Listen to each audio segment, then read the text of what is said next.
On this episode, we're driving to the Eastern Sierra for a night of camping and a once-in-a-lifetime chance at seeing the northern lights in Southern California. On the way, we encounter incredible pictographs and take shelter from a thunderstorm in a sacred Native American rock dwelling.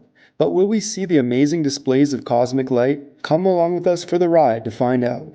So we are up here today, deep on a back road. We are searching for some rock art that we read about in a book. We're currently in this really cool rock shelter. Let me show this to you. And I was looking around and I happened to look on the ground and find this beautiful piece of obsidian here, which looks like it would have been used as some kind of a scraping tool to like dig out meat or dig out some kind of, maybe even like a spoon. If you notice the kind of curvature there. I'm gonna put this back, but it's so amazing how you can go various places and come across history just laying on the ground.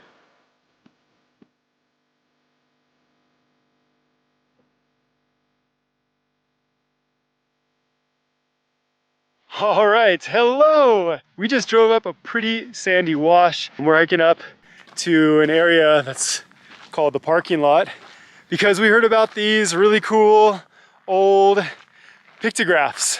We've actually already been driving around quite a bit, made a couple wrong turns, but this area here is absolutely beautiful. There's all sorts of wildflowers and boulders.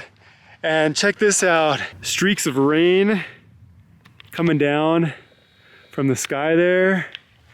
Just an absolutely incredible day. It's funny because we actually are up here because there's supposed to be a big aurora show tonight, 8++ night.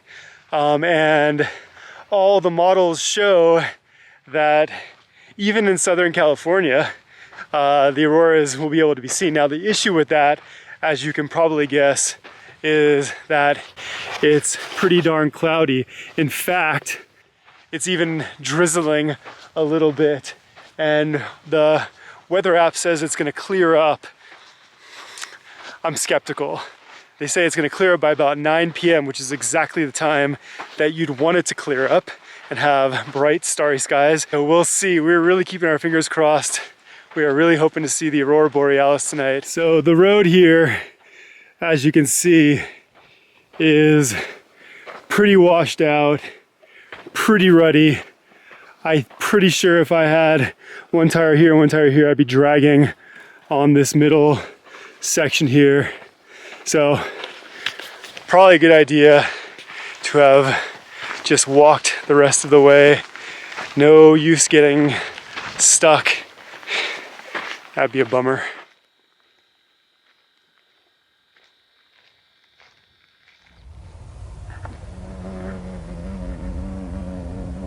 So we have made it to the rock art site. Everything I've read about rock art in California is indicative of, as this sign says, some kind of sacred moment, some kind of shamanism. And so we're gonna walk over there and try to absorb the sense of what the people who made this rock art were trying to communicate and what state they may have been in when doing so.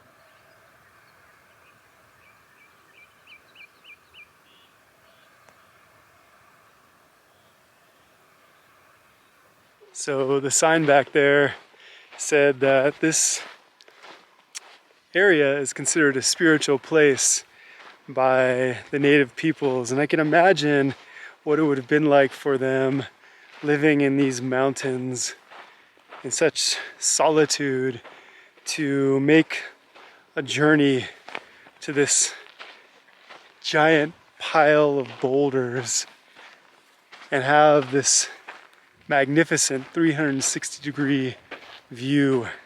It's almost like the spiritual center of this area.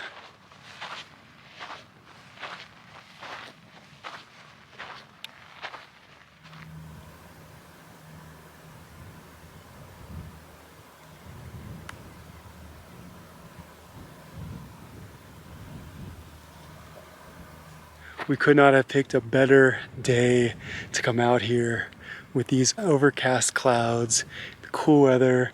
There's a smell of pungent moisture in the air. It's a special desert smell.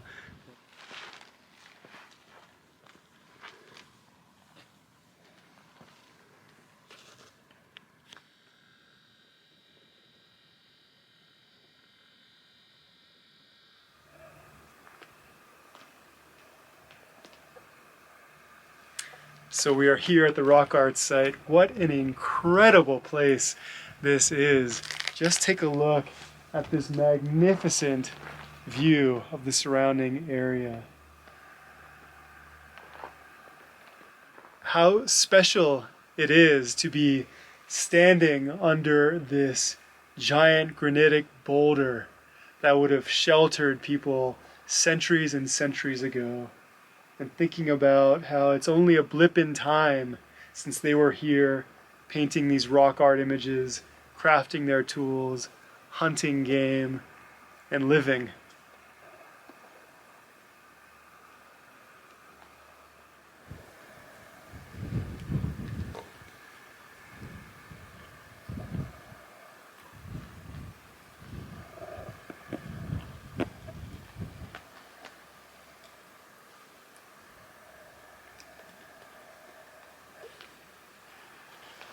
So in David Whitley's book about rock art, he talks about how shamans would have these spiritual quests, and during those quests would create these types of images. And a lot of these images, as you notice, look a lot like some kind of animal. And the idea was that they were embodying these animals and embodying the power that those animals contained during those vision quests.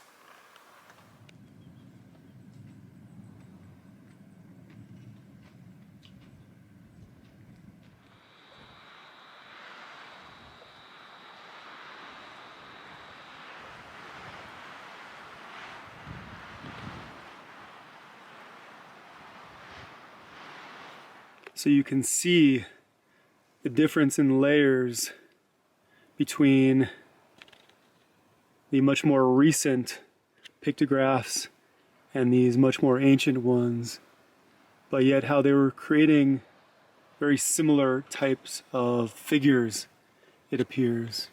And you can imagine that there are probably layers even deeper that we can't see. For these images, I used an application called ID Stretch, which enhances rock art pigment. This invaluable tool makes visible faded colors that are otherwise lost to time. As you can see behind me, the rain has started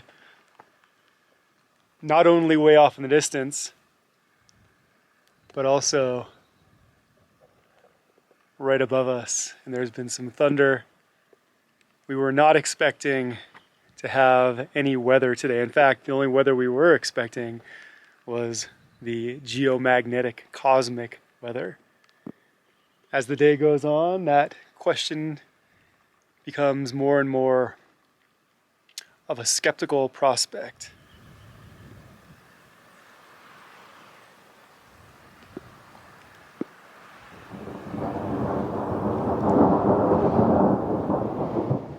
So there's something really special about coming to a place like this and sitting underneath a rock shelter for one of the many purposes that it served. And in this case, is keeping us out of the rain.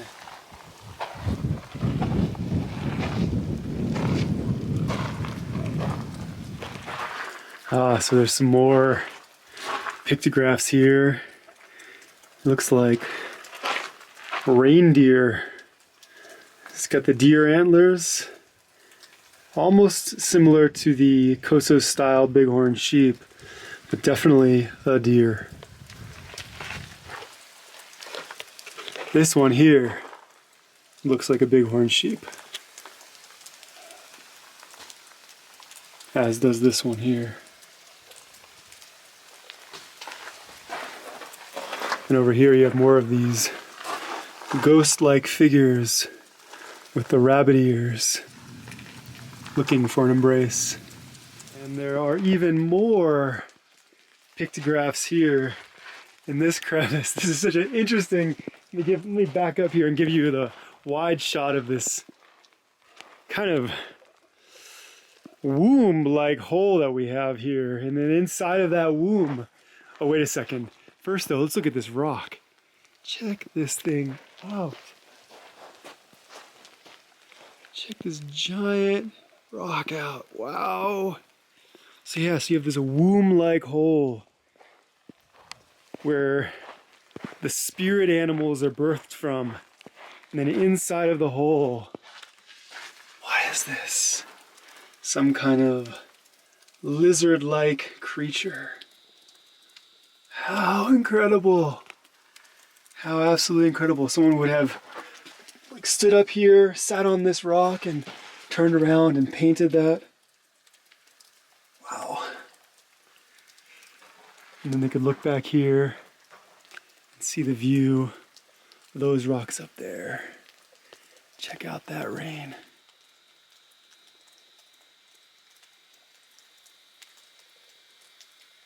And I'd have to imagine there's plenty more pictographs that scatter these rocks and the rock shelters within them.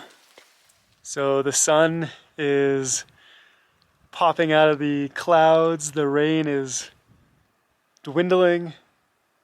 We got pretty cold there for a second, but it was really nice to have this rock shelter here behind us. And we'll probably take off in just a moment. But first, there's a couple things I want to show you. It's always interesting to look around at the scat on the ground to get a sense of the types of animals that are out here, but whom we don't see. This scat most likely belongs to a kit fox or other medium-sized omnivorous creature. There is one more thing that I'll show you. If you look on the ground here, you'll notice this piece of a large chunk of obsidian that would have been used to carve into smaller pieces to make arrowheads or other cutting tools. And it probably came from somewhere in that direction. There is a large obsidian flow that we are unable to access because it is part of the China Lake Naval Air and Weapons Base. So I've got some really good news. This whole time that we've been out here, I've been thinking that that direction there is north. That's actually south. This direction here with the sunny blue skies is north. And you know what that means? That means clear skies for viewing the auroras tonight. Can't help but think there's something very, very powerful about being here. Absolutely magnificent.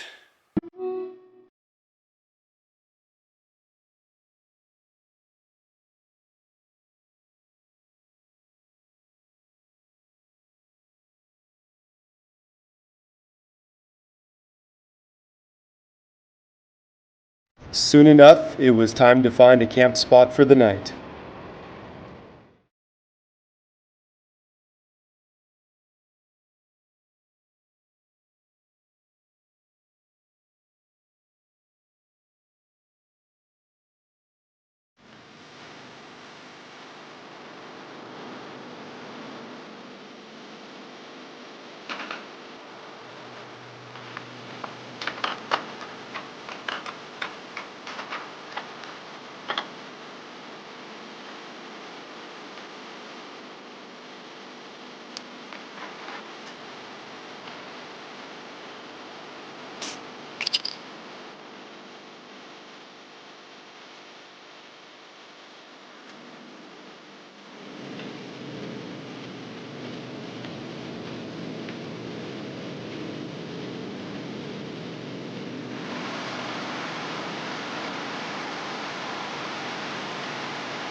All right, we are here at one of our favorite camp spots in the Eastern Sierra, and the mountains are looking absolutely gorgeous today. There's been a little bit of rain, the creek is flowing, and a geomagnetic storm is brewing. So we are here with a pretty good view of the horizon facing north. Unfortunately, currently, there are some clouds. The question is whether or not those clouds are going to clear up, so that way we have a good view of the low horizon after dark. The storm levels right now are actually quite high, and so part of my concern is that by the time the sun drops and the skies darken, that the aurora storm is going to have subsided.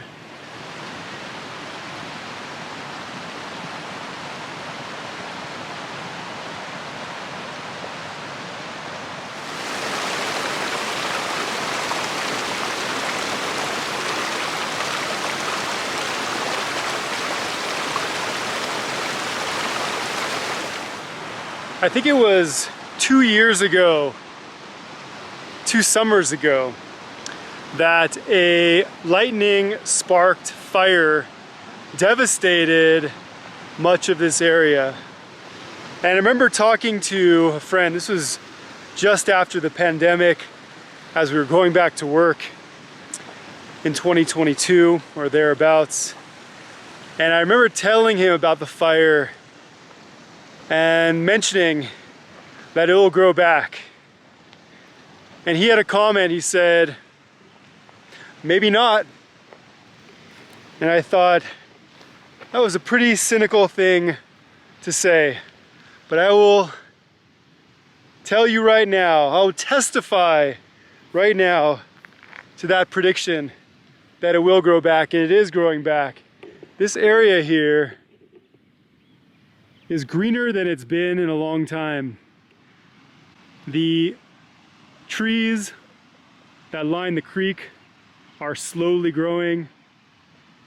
So I've got a secret I want to share with you guys. There's something living in this bush right over here. Can you guess what it might be?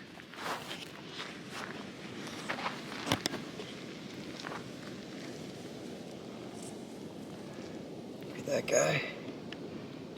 Hello. Looks like probably a wood rat.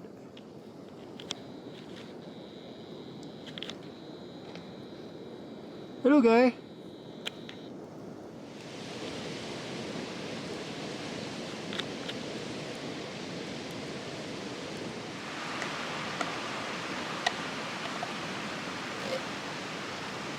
So tonight we are opting for an easy campfire cooking meal. Can you guess what it is? That's right, some chili. Angus beef chili. Angus beef. Look at that. And then we're gonna take some avocado, put that on top, and then dip some bread in there. It may be a poor man's meal, but it's gonna taste pretty good.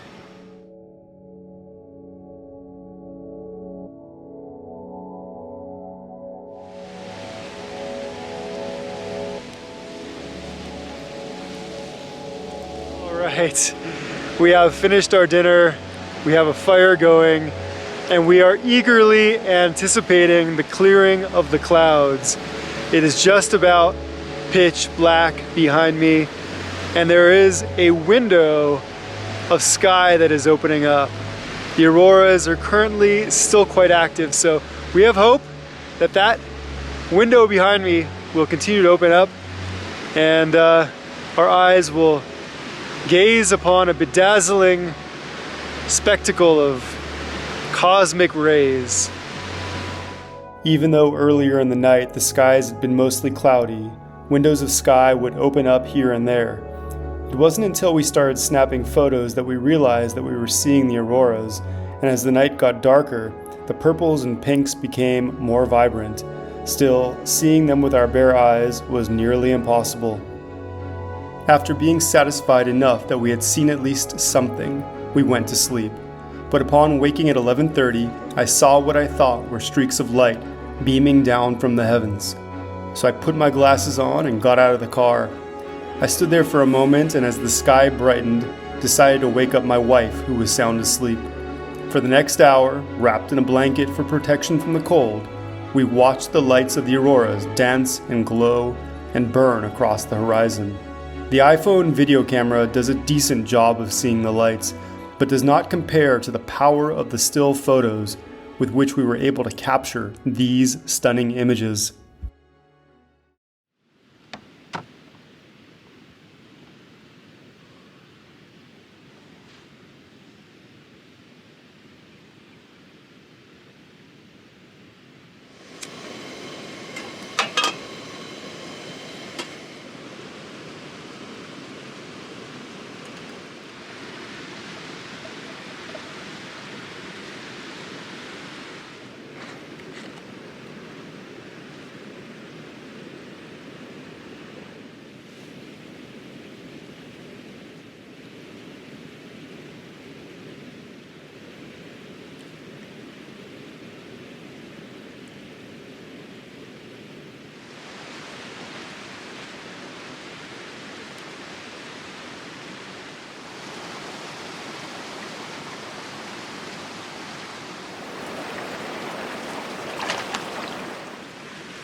Good morning there. Last night turned out to be pretty spectacular. We went to bed around 10:30 after really only seeing the purple and pink glow in the sky. There were a lot of clouds on the horizon, but we felt pretty satisfied just by seeing the colors. And then I woke up around 11:30 and looked out the window of the car and thought I saw some white streaks coming down from the sky and from the heavens. And so I got out of the car and Alice was asleep and they just got brighter and brighter, so I decided to wake her up. We got out of the car and put a blanket around us because it was pretty cold, and watched the auroras dance in the sky for about an hour. It was around a 9 on the KP scale, which is pretty much as strong as the auroras are going to get. They can get to a 10. And it was beautiful. The clouds on the horizon had cleared, and it just so happened that everything fell into line. And it was really spectacular. So just want to say thanks for joining me on this episode, and I hope you enjoyed getting to get a taste of the experience of being out here. So thanks for watching. See you again.